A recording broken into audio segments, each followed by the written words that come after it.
Hello. Hadn't put any video on the internet for a while, so I thought I'd take a few minutes to try to show you what I've been doing. Some of my last videos was where I'd started this guitar.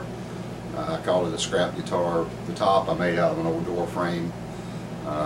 It was almost perfectly quarter sawn. I believe it to be Douglas fir. The sides, it's curly maple. I went down to the local hardware store and got the maple. If you can see the curl in it or not. Walnut end graft and a walnut back. Got this piece of walnut from a friend of mine. He'd taken a tree down in his yard and wanted to know if I wanted some of it. And by the time he asked me, he'd already gotten rid of the big stuff, so I only had small stuff to work with. So I quarter sawed strips about 2.5 inches wide, about the widest I could get. It's got some knots in it. Kind of gives it character, I guess. The neck is also curly maple. Got from another friend. Peg head I designed the shape of my own. I started to go with the Martin style peg head, but I hate to be like everybody else, so it's my own design. Turned out it sounds pretty good. Got that bass that all the bluegrass pickers like.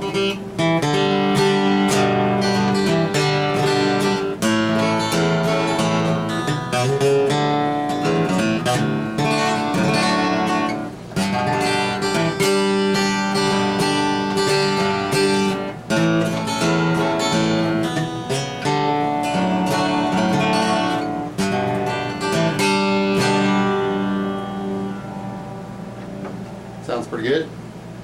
I started another one. I actually got it well underway. I'll give you a shot of it.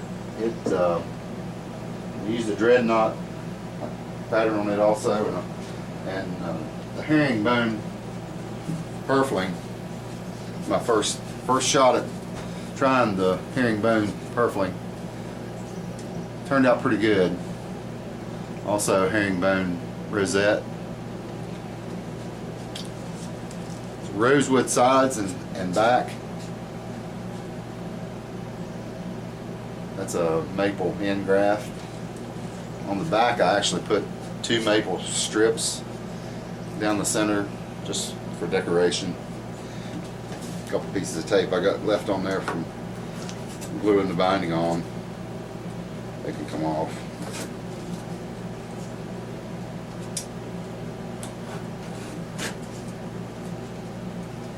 Should have taken those off earlier.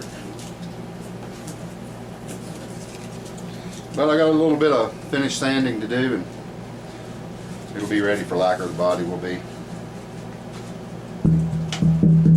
Rings pretty good. I believe it'll be a good sounding guitar. The neck on this guitar is going to be mahogany. I've actually got the ebony overlay that I'm using on the peg head gluing on right now. Made my own truss rods from one of the patterns. Seemed to work pretty good last time. I've got to get the strip glued in, hold it in. Already got it almost fitted to the guitar body.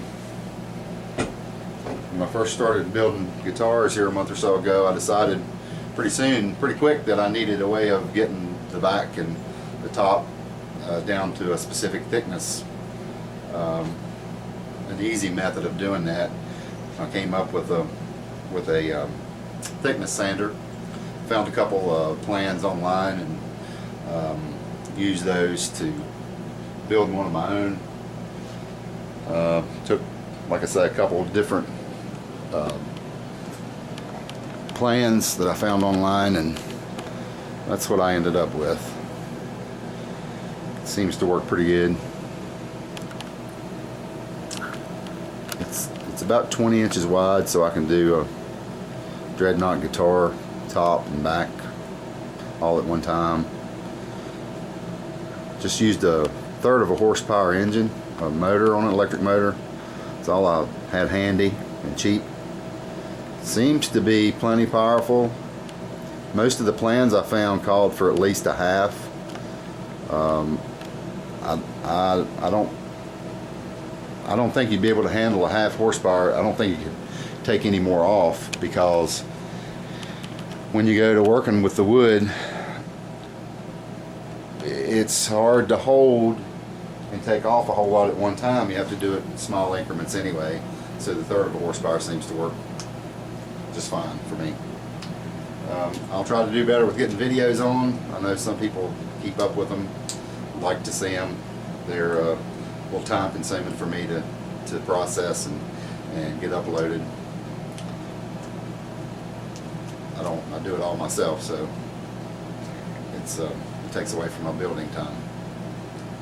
Until next time.